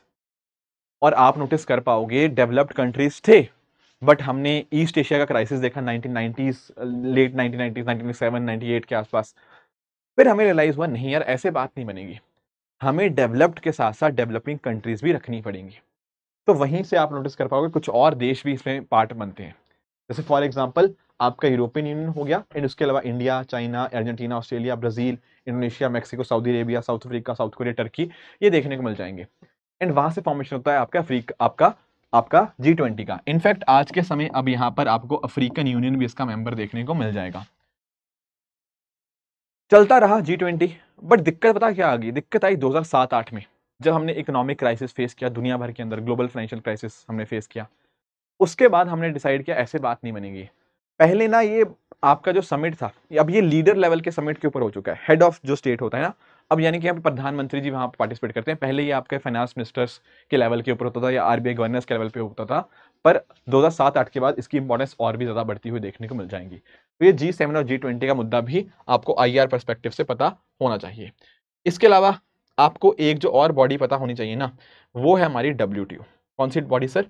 वो आती है हमारी WTO।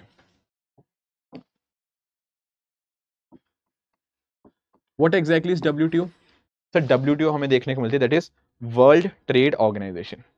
ठीक है, अब वर्ल्ड ट्रेड ऑर्गेनाइजेशन को समझने के लिए आपको पहले यहां पे ये अंडरस्टैंड करना है एक बॉडी के बारे में, that is your GATT। What is GATT?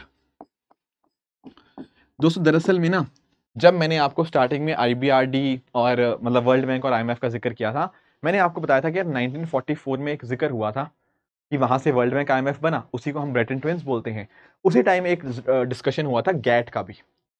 ठीक है, बट कुछ साल के बाद 1947 में ये फॉर्म होता है। ठीक है, 1947 में हमें इसका फॉर्मेशन देखने को मिलता है। What is GATT? GATT is nothing but general agreement on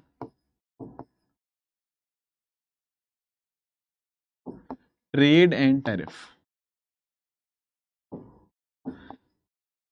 देखो यार, दुनिया भर में हमें ट्रेड देखने को मिलता है, बिल्कुल। उस ट्रेड को रेगुलेट करने के लिए एक बॉडी चाहिए थी, बट बॉडी तो बनाएंगे, बट कहीं ना कहीं बहुत ही कम पावर्स थी इसके पास, और इनफैक्ट ये तो बहुत ही कम एरियाज को कवर करती थी। जैसे फॉर एग्जांपल आप अंडरस्टैंड कर पाओगे 1947 में बनी है, तो कहीं ना कहीं गुड्स के रिगार्डिंग तो चीज़ें देख रही थी, पर गुड्स के अलावा जैसे आपकी सर्विसेज होता है वो यहाँ पर नहीं हमें देखने को मिलता। इनफैक्ट जैसे आपके इंटेलेक्चुअल प्रॉपर्टी राइट्स होते हैं, IPRs वगैरह, GI टैग्स वगैरह, पेटेंट हो गया, कॉपीराइट्स हो गया, ये सब हमें नहीं देखने को मिलता। एंड इनफैक्ट यहाँ पर इसका कोई भी प्रॉपर हमें इंस्टीट्यूशनल स्ट्रक्चर नहीं देखने को मिलता था GATT का। ठीक है, तो है तो ये बहुत पुरानी बॉडी, पर आप नोटिस कर पाओगे कि उस समय कुछ ज्यादा इसके रिगार्डिंग कुछ हो ही नहीं रहा था, क्योंकि अलग अलग चीजें इसके अंतर्गत थी ही नहीं। ठीक है सर, ठीक है, ठीक है। फिर होता पता क्या है, फिर यहां से ना एक स्टार्टिंग होती है। किस चीज की स्टार्टिंग होती है कि नहीं यार, अब हमें कुछ एक पावरफुल बॉडी चाहिए। ठीक है, फिर दरअसल में ना एक डिस्कशंस चलती हैं, नेगोशिएशंस चलती हैं कई सालों के लिए। उनको हम जानते हैं क्या? उनको हम जानते हैं उरुग्वे राउंड ऑफ नेगोशिएशंस के नाम से। राइट, 1986 से लेकर 1994 के बीच में आपको ये उरुग्वे राउंड ऑफ नेगोशिएशंस देखने को मिल जाता है। इन दी एंड जाके इन दी एंड जाके एक यहाँ पर हमारा एक एग्रीमेंट साइन होता है जिसका नाम है माराकेश एग्रीमेंट।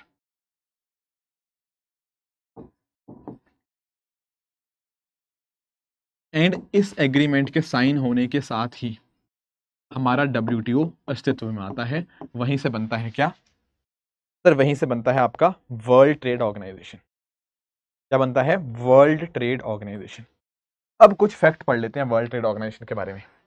क्या फैक्ट हमें पता होने चाहिए दोस्तों? हमें पता ही होना चाहिए कि WTO only intergovernmental organisation है जो कि दुनिया भर में इंटरनेशनल ट्रेड को फैसिलिटेट करती है बिटवीन द नेशंस। एकमात्र इंटर गवर्नमेंट ऑर्गेनाइजेशन कौन सी है जो ट्रेड को फैसिलिटेट करती है? वो आपकी WTO है। दोस्तों कई बार हमारी टेंडेंसी ऐसी होती है कि हम ओनली वर्ड पढ़ के उस स्टेटमेंट को गलत मार्क कर सकते हैं, पर ऐसा नहीं है। यहां पर आप नोटिस कर पाओगे ये स्टेटमेंट बिल्कुल अपने आप में करेक्ट है। जैसा मैंने आपको बताया, गैट का जो ओरिजिन है वो 1944 ब्रिटेन वुड्स कॉन्फ्रेंस से हमें देखने को मिल जाएगा, बट फॉर्मेशन थोड़ा बाद में हुआ। फिर WTO के ऑपरेशन जो स्टार्ट होते हैं वो 1995 में होते हैं, पोस्ट माराकेश एग्रीमेंट। अब एक बात आपको ध्यान में क्या रखनी है? एक बात आपको ध्यान में ये रखनी है कि यहाँ पर ना आपकी कंट्रीज को अलग अलग तरह से डिवाइड किया गया है। कुछ कंट्रीज डेवलपिंग हैं, कुछ डेवलप्ड हैं, कुछ आपको लीस्ट डेवलप कंट्री हैं। इंपॉर्टेंट पॉइंट पता क्या है? देखो यार, जो लीस्ट डेवलप कंट्री है, जैसे कुछ बहुत ही पिछड़े हुए देश हैं, इनको जो दर्जा दिया जाता है ना, वो तो UN देता है। वो तो UN बोलेगा कि आखिर लीस्ट डेवलप्ड कंट्रीज कौन है या कौन नहीं है। पर एक कंट्री डेवलपिंग है या डेवलप्ड है, वो कौन दर्जा देगा? वो दर्जा वो अपने आप को खुद दे सकते हैं। यानी कि UN ने ये तो बता दिया कि लीस्ट डेवलप्ड कंट्रीज कौन सी है, पर क्या चाइना डेवलपिंग है या इंडिया डेवलप्ड है या क्या है, ये कैसे डिसाइड होगा? वो कंट्री अपने आप को खुद बता सकती है कि मैं डेवलपिंग हूं या डेवलप्ड। चलिए, ये बात भी क्लियर हुई, ये बात भी हमें क्लियर हुई। तो ये सारा जो था ना, ये आपको रुग्वे राउंड ऑफ नेगोशिएशंस देखने को मिल जाएंगे, है ना। एंड इनफैक्ट ना आपको यहाँ पर एक बात और पता होनी चाहिए इसकी वर्किंग के बारे में। होता पता क्या है? यहाँ पर आपको मैकेनिज्म थोड़ा पता होना चाहिए। एक यहाँ पर आपको देखने को मिल जाएगी जो बॉडी जिसका नाम है आपका मिनिस्टेरियल कॉन्फ्रेंस।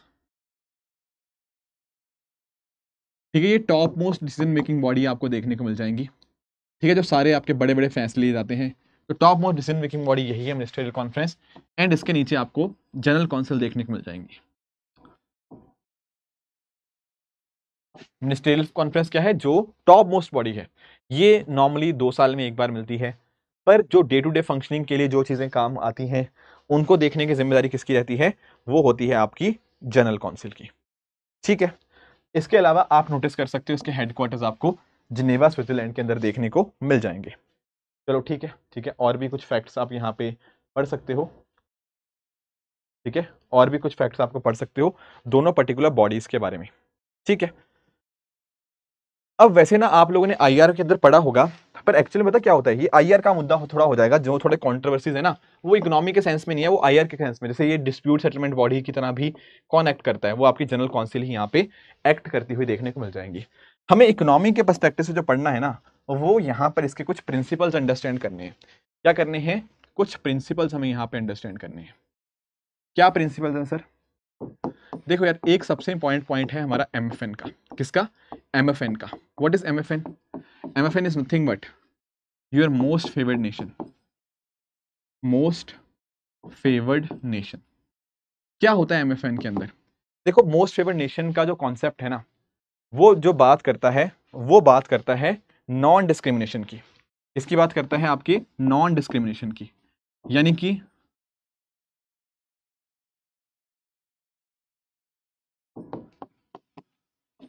जो देश हैं, जो कंट्रीज हैं, उनको डिस्क्रिमिनेशन नहीं करना चाहिए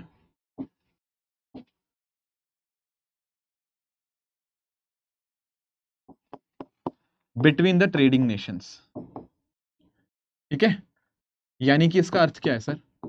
इसका अर्थ दोस्तों यही है कि अगर मान लीजिए मैंने एक कंट्री को कुछ बेनिफिट्स एक्सटेंड किए ना, मुझे वो बेनिफिट्स और देशों को भी एक्सटेंड करने चाहिए। क्या करना चाहिए? मुझे वो बेनिफिट्स और देशों को भी यहाँ पे एक्सटेंड करने चाहिए। अब आपके दिमाग में आएगा, सर पर हम तो नोटिस करते हैं कि दुनिया में फ्री ट्रेड एग्रीमेंट्स होते हैं, है ना, रीजनल एग्रीमेंट्स होते हैं, वो कैसे हो रहे हैं फिर अगर ये प्रिंसिपल है तो?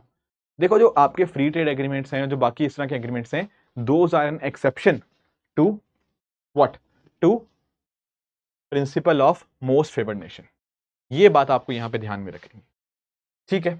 और कौन सा प्रिंसिपल है दोस्तों, इसके अलावा आपको जो प्रिंसिपल ध्यान में रखना है ना WTO का, वो है आपका नेशनल ट्रीटमेंट का। नेशनल ट्रीटमेंट का अर्थ क्या होता है दोस्तों, मान लीजिए कोई प्रोडक्ट बाहर से इंपोर्ट हुआ, कोई प्रोडक्ट हमने इंपोर्ट करवाया, एक बार हमने प्रोडक्ट इंपोर्ट करवा लिया, उसके ऊपर जो भी ड्यूटी वगैरह थी वो पे करी, बट उसके बाद एक बार वो इंडियन मार्केट में आ गया ना, फिर हम उस प्रोडक्ट को क्या करेंगे, हम उस प्रोडक्ट को वैसे ही ट्रीट करेंगे जैसे हम एक डोमेस्टिक प्रोडक्ट को ट्रीट करते हैं। मैं ये नहीं कह रहा कस्टम ड्यूटी नहीं लगाई जा सकती, लगाई जा सकती है, पर प्रोडक्ट एक बार आ गया अंदर, उसके बाद उसको वैसा ही ट्रीटमेंट मिलेगा जैसा कि एक डोमेस्टिक प्रोडक्ट को मिलेगा, ठीक है। इसके अलावा एक आपको और प्रिंसिपल देखने को मिलेगा जिसका नाम है क्या, जिसका नाम है स्पेशल एंड डिफरेंशियल ट्रीटमेंट। इसको SNDT भी बोलते हैं। What is SNDT? आपका स्पेशल एंड डिफरेंशियल ट्रीटमेंट आपको देखने को मिलता है। What do you mean by special and differential treatment? देखो जो आपकी ना डेवलपिंग कंट्रीज हैं या लीस्ट डेवलप कंट्रीज हैं, उनको कुछ एक हम बेनिफिट्स दे सकते हैं। जैसे US से पहले इंडिया को भी GSP प्रोवाइड करता था, जनरलाइज सिस्टम ऑफ रेफरेंसेस, उस वजह से भारत को एक्सपोर्ट करने में बड़ी आसानी हो जाती थी। ऐसे जो डेवलप्ड कंट्रीज है ना, वो कुछ पिछड़े देशों को, डेवलपिंग या लीस्ट डेवलप कंट्रीज को कुछ बेनिफिट्स दे सकते हैं, that are termed as SNDT, special and differential treatment. क्या ये बात क्लियर हुई? हाँ जी, क्या ये बात क्लियर हुई? चलो ठीक है, ये बात समझ आई। ऐसे ही आपको एक पता होना चाहिए गैट्स के बारे में। किसके बारे में? गैट्स के बारे में। देखो एक एग्रीमेंट है gets, general agreement on trade in services. यहां बात होती है सर्विस की। देखो यार, जैसे मैं इंडिया से कोई वस्तु भेज सकता हूं दूसरे देश में, उसी तरह से मैं सर्विसेज भी एक्सपोर्ट कर सकता हूं। फॉर एग्जांपल, मैं अभी आपको पढ़ा रहा हूं, ऐसा भी तो हो सकता है कोई बच्चा इंडिया से बाहर बैठा हुआ हो, वो भी मेरा लेक्चर पढ़ रहा हो, मेरे लिए पेमेंट कर रहा हो, है ना। हमारे अगर मान लो PW का कोर्स कोई इंडिया से बाहर खरीद रहा है, तो क्या किया मैंने वो सर्विस एक्सपोर्ट कर दी। तो सर्विसेज भी इस तरह से एक्सपोर्ट इंपोर्ट हो सकती हैं। अब इसके अंदर ना आपको 4 मोड्स देखने को मिल जाएंगे सर्विसेज के, जो आपको इसी ऑर्डर में याद रखने हैं। एक होता है मोड 1। मोड 1 बात करता है क्रॉस बॉर्डर सप्लाई की। जैसे मैंने आपको बढ़ाया ना, मैंने बोला कि मैंने इंडिया में बैठ के बाहर किसी दूसरे कंट्री के बंदे को मैंने कुछ पढ़ा दिया, ये है आपकी क्रॉस बॉर्डर सप्लाई। क्या है ये? आपकी क्रॉस बॉर्डर सप्लाई, ठीक है। मोड 2 बात करता है किसकी? फॉरेन प्रेजेंस की। जैसे आप लोग नोटिस करते हो इंडिया में फॉरेन के बैंक्स देखने को मिलते हैं, फॉरेन के बैंक्स का फॉरेन प्रेजेंस होता है। जैसे आपका गोल्डमैन सैक्स की बात कर लो, ये आपका एक बैंक है जो बाहर का है, पर इंडिया में आपको इसकी प्रेजेंस देखने को मिलती है। बिल्कुल बिल्कुल बिल्कुल, ये है फॉरेन प्रेजेंस की। उसी तरह से अगर हम बात करें मोड 3 की, बात करते हैं कंजम्पशन अब्रॉड की। मान लो मैं एज अ टूरिस्ट कहीं चला गया, कहीं घूमा, तो वहां पर मैंने कंजम्पशन कहाँ कहाँ पे किया? अब्रॉड जाके। और एक होता है मूवमेंट ऑफ पर्सनल, ये होता है आपका मोड 4। जैसे कई बार आप नोटिस नहीं करते, मान लो एक इन्फोसिस का एम्प्लॉई है या किसी XYZ कंपनी का एम्प्लॉई है, वो बाहर चला गया, वो USA में जाके काम कर रहा है इन्फोसिस के लिए, ये होता है मूवमेंट ऑफ पर्सनल। अब ये जो 4 मोड्स हैं, ये आपको गैट्स के अंदर देखने को मिल जाएंगे। अब ध्यान में पता क्या रखना है? ध्यान में ये रखना है कि जब हम बात करते हैं ना डेवलपिंग इकोनॉमीज की, जैसे भारत, भारत को फायदा कैसे होता है? सर भारत को फायदा होता है ये मोड 1 और मोड 4 से। ऑन द अदर हैंड जो डेवलप्ड इकोनॉमीज चाहती हैं, उनको जो फायदा होता है वो मोड 2 से ज्यादा देखने को मिल जाएगा, जहां पे फॉरेन प्रेजेंस होती हैं। तो वो कोशिश करती हैं कि यार मोड 2 में ज्यादा से ज्यादा चीजें हों, ताकि उनकी कंपनीज अलग अलग देशों में जाके काम करे। हम लोगों की कोशिश हमारी मोड 1 और मोड 3 के ऊपर ज्यादा देखने को मिल जाती है। चलो ये बात भी क्लियर हुई। इसके अलावा आपका एक एग्रीमेंट है, that is agreement on agriculture. इसमें ना अलग अलग बॉक्सेस का पता होना चाहिए। क्या कभी आप लोगों ने वो नोटिस किया, आपका जो रेड लाइट्स वगैरह होता है, रेड लाइट ऑरेंज हो गया, ग्रीन हो गया, है ना, उसी तरह से यहाँ पर ना एग्रीकल्चर में भी सब्सिडीज कुछ अलाउड है, कुछ नॉट अलाउड है। जैसे फॉर एग्जांपल एक होती है आपकी ग्रीन बॉक्स सब्सिडीज। देखो यार एक्चुअल में पता क्या होता है, एग्रीकल्चर का मुद्दा पता क्या है? मान लीजिए मैं सरकार हूँ, एंड मैंने सरकार होते हुए अपने किसानों को कुछ बहुत ज्यादा बेनिफिट दे दिया। उस चक्कर में पता क्या होगा? उस चक्कर में मेरी कंट्री के जो प्रोडक्ट हैं इंटरनेशनल मार्केट में बहुत सस्ते हो जाएंगे। इंटरनेशनल प्रोडक्ट में मार्केट में सस्ते हुए वो प्रोडक्ट्स, तो कहीं ना कहीं दूसरे देश को नुकसान हो जाएगा, उसके प्रोडक्ट की डिमांड नहीं रहेगी, तो वो ट्रेड डिस्टॉर्ट हो सकती है।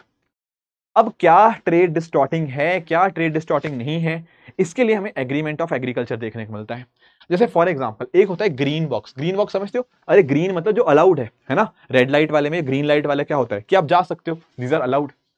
जैसे मान लो मैंने पता क्या किया, मैंने देश भर के अंदर एग्रीकल्चर रिसर्च के लिए कुछ काम किया कि एग्रीकल्चर में अच्छा अच्छा रिसर्च हो, है ना। और क्या मैं कर सकता हूं, मान लो गवर्नमेंट ने कुछ फंड किया है, जैसे फॉर एग्जांपल, ठीक है, जैसे आप नोटिस कर पाते हो, कुछ एग्रीकल्चर इंफ्रास्ट्रक्चर क्रिएट कर दिया, स्टोरेज के लिए मैंने चीजें बना दी। इसमें एग्रीकल्चर में ट्रेड डिस्टॉर्ट नहीं हो रहा। ऐसी चीजों को हम कहां कैटेगराइज करते हैं, these are categorised as, this subsidies are categorised as green box subsidies. इसके अलावा कुछ और सब्सिडीज होती हैं जिनको हम ब्लू बॉक्स के नाम से जानते हैं। ब्लू बॉक्स का अर्थ क्या होता है, ऐसी सब्सिडीज जो आपकी प्रोडक्शन को लिमिट करती हैं। क्या करती हैं, यहां पर आपकी प्रोडक्शन को लिमिट करती हैं। मैं आपको एक्सप्लेन करता हूं, ये वर्ड ध्यान रखना, लिमिट प्रोडक्शन। अगर मान लो कोई सरकार है, ये इतनी इंपॉर्टेंट नहीं है to be very honest blue box, पर आप अंडरस्टैंड करो। मान लो एक सरकार पता क्या कहती है, वो कहती है यार हमें ना दूध का प्रोडक्शन बढ़ाना है, इसीलिए हम चाहते हैं कि किसान अपने जमीन के ऊपर चावल कम एरिया पे खेती करें ताकि बाकी बचे हुए एरिया के ऊपर वो दूध का प्रोडक्शन या कुछ और चीज का प्रोडक्शन कर पाए। यहां पर किसी पर्टिकुलर एरिया में किसी चीज की प्रोडक्शन कम करने की बात करी गई है, ऐसी चीज को हम बोलते हैं ब्लू बॉक्स। ये भी कुछ खास आपका ट्रेड डिस्टॉर्टिंग नहीं है। ट्रेड डिस्टॉर्टिंग की दिक्कत आती है आपकी एम्बर बॉक्स के ऊपर। यहां पर क्या होता है, ये वो सब्सिडी है जहां से कहीं ना कहीं ट्रेड डिस्टॉर्ट होता है। जैसे अक्सर कहा जाता है कि भारत जो एमएसपी देता है वो कहीं ना कहीं उससे ट्रेड डिस्टॉर्ट होता है, जो हम फ्री बिजली वगैरह देते हैं उससे कहीं ना कहीं ट्रेड डिस्टॉर्ट होता है। ये सब चीजें आपकी एम्बर बॉक्स के अंदर आती हैं। एंड यही कहीं ना कहीं अलग अलग देशों के बीच में विवाद का मुद्दा है। कैसा विवाद, देखो एक्चुअल में पता क्या होता है, एक ना हमें ना हम एम्बर बॉक्स दे सकते हैं पर एक सर्टेन लिमिट तक। क्या लिमिट है, देखो आपकी जो डेवलप्ड इकोनॉमीज है ना, सॉरी जो आपकी डेवलपिंग इकोनॉमीज है, वो दरअसल में ना आपकी दे सकती हैं सब्सिडीज, पर कितने अमाउंट तक, जो भी फूड प्रोडक्शन हुआ उसका 10% की वैल्यू का आप सब्सिडी दे सकते हो, इसके ऊपर नहीं जा सकते। डेवलपिंग के लिए ये लिमिट है 10% और डेवलप्ड के लिए ये लिमिट आपको 5% देखने को मिल जाएगी, ठीक है। पर मान लीजिए सर हमने ये लिमिट को एक्सीड कर दिया, फिर क्या होगा, अगर हमने इस लिमिट को एक्सीड कर दिया तो हमारे ऊपर एक्शन हो सकता है, पर वो नहीं होगा। पता है क्यों, क्योंकि अभी क्या है, पीस क्लॉज है। पीस क्लॉज का मतलब कि अगर मान लो आपने वो लिमिट को एक्सीड भी कर दिया ना, तब भी आपके ऊपर कुछ एक्शन नहीं होगा, इसको बोलते हैं पीस क्लॉज। तो भारत ने कई बार एक्सीड किया है 10% की लिमिट को, पर क्योंकि पीस क्लॉज है तो इसलिए भारत के ऊपर कोई एक्शन नहीं हुआ। इसके अलावा ये जो टर्म है एग्रीगेट मेजरमेंट ऑफ सपोर्ट, दरअसल में इसी को हम क्या बोलते हैं, इसी को ही हम एम्बर बॉक्स के नाम से भी जानते हैं। बाकी देखो मैंने आपको चीजें बताई दी। एक चीज होती है स्पेशल एंड डिफरेंशियल ट्रीटमेंट, ये भी आपको बता दिया। फिर आपका एक सैनिटरी एंड फाइटोसैनिटरी मेजर्स देखने को मिल जाएंगे। ये दरअसल में क्या होते हैं ना, जैसे फॉर एग्जांपल मान लीजिए भारत की तरफ से ही कुछ आम कई बार यूरोप जाते हैं, वहां पर यूरोप वाले पता क्या कहते हैं, वो बोलते हैं यार आम अच्छे नहीं हैं, ये मक्खियां हैं इनके ऊपर, या फिर कहीं ना कहीं कुछ इस तरह की समस्याएं हैं, ठीक है, आपने हाइजीनिक ढंग से नहीं बनाए, फर्टिलाइजर ज़्यादा इस्तेमाल करे हैं। ये कहीं ना कहीं कई बार दूसरे देश वाले लोग पता क्या करते हैं, कुछ बैरियर लगा देते हैं, बोलते हैं हाइजेनिक नहीं है, कुछ नहीं है। उस वजह से क्या होता है, उस वजह से आप नोटिस कर पाओगे हमें दिक्कत आती है ट्रेड करने के लिए। तो ये बैरियर्स को बोलते हैं सैनिटरी एंड फाइटोसैनिटरी आपके बैरियर्स। बाकी दोस्तों एक ट्रिम्स एग्रीमेंट होता है। यहां पर ट्रिम्स एग्रीमेंट जो है ना, ये केवल और केवल गुड्स को यहां पे टैकल करता है, ये सर्विसेज के लिए आपको नहीं देखने को मिलता। सबसे पहली बात तो आपको ये पता होनी चाहिए। तो यहां पर भी यही बात होती है कि कुछ इन्वेस्टमेंट मेजर्स ट्रेड रिस्ट्रिक्टिव हो सकते हैं, पर ये गुड्स के लिए होता है, तो ये ट्रिम्स आपको यहाँ पे देखने को मिल जाएगा। तो ये कुछ बातें थी। बाकी आखिरी जो पॉइंट है यहाँ पे वो ट्रिप्स एंड ट्रिप्स प्लस का है। ट्रिप्स के अंदर क्या होता है, यहाँ पर हम बात करते हैं इंटेलेक्चुअल प्रॉपर्टी की, जैसे जीआई टैग हो गया, ये सब चीजें हो गया। तो कहीं ना कहीं इसका भी इंपैक्ट होता है, ठीक है, कि कैसे आपके ट्रेडमार्क्स, जीआईस, आपके इंडस्ट्रियल डिजाइन, पेटेंट, ये सब चीजें जो हो गया उनके रिगार्डिंग एक प्रॉपर प्रोटेक्शन होनी चाहिए, वो ट्रिप्स की बात करता है। इंडिया की बात करें, इंडिया डेफिनेटली कंप्लायंट है ट्रिप्स के साथ, पर कई बार अक्सर बात होती है ट्रिप्स प्लस की भी। ये पता क्या होता है, ये कह रहे हैं कि ट्रिप्स तो चलो फॉलो कर रहे हैं, पर उसके बियॉन्ड जाके और भी चीजें अपने स्ट्रिक्ट करो। कई बार वेस्टर्न यूरोपियन कंट्रीज की बात होती है, वो बोलते हैं भारत को कि नहीं यार अपने आईपीएस को और बेहतर करो। भारत बोल रहा है कि हम ट्रिप्स के साथ कंप्लायंट है, तो कई बार वो कहते हैं कि नहीं आप ट्रिप्स प्लस के साथ हो, तो भारत कहता है क्यों भाई, जो ट्रिप्स का मुद्दा है, जो कहीं ना कहीं डब्ल्यूटीओ रिकॉग्नाइज करता है, हम उसके साथ कंप्लायंट तो है कि नहीं। तो ये सब चीजें थी जो हमें कहीं ना कहीं आज डिस्कस करनी थी। बाकी मैं आपको एक चीज बता दूं, ये जो सारी इंटरनेशनल ऑर्गेनाइजेशन है इंपॉर्टेंट है, बट जो चीज न्यूज में है, जो रिपोर्ट न्यूज में है, जो ऑर्गेनाइजेशन न्यूज में है, वहां से क्वेश्चन बनने की जो प्रोबेबिलिटी है वो कहीं ना कहीं बढ़ जाती है, अगर वहां से मुद्दा कोई ना कोई अखबारों में कंटिन्यूसली आता है। तो मैं आपसे यही एक्सपेक्ट करूंगा कि आप जो करंट अफेयर्स हैं उनको भी अपने एंड पे कहीं ना कहीं पढ़ते रहिएगा, ताकि आपके करंट अफेयर्स के मुद्दे यहाँ पे ना छूटे। ठीक है दोस्तों, तो ये था हमारा आज का सेशन। इस तरह से आप सब लोग अपने एंड पे हार्ड वर्क करते रहिए। Thank you so much for joining. All the very best. Thank you so much.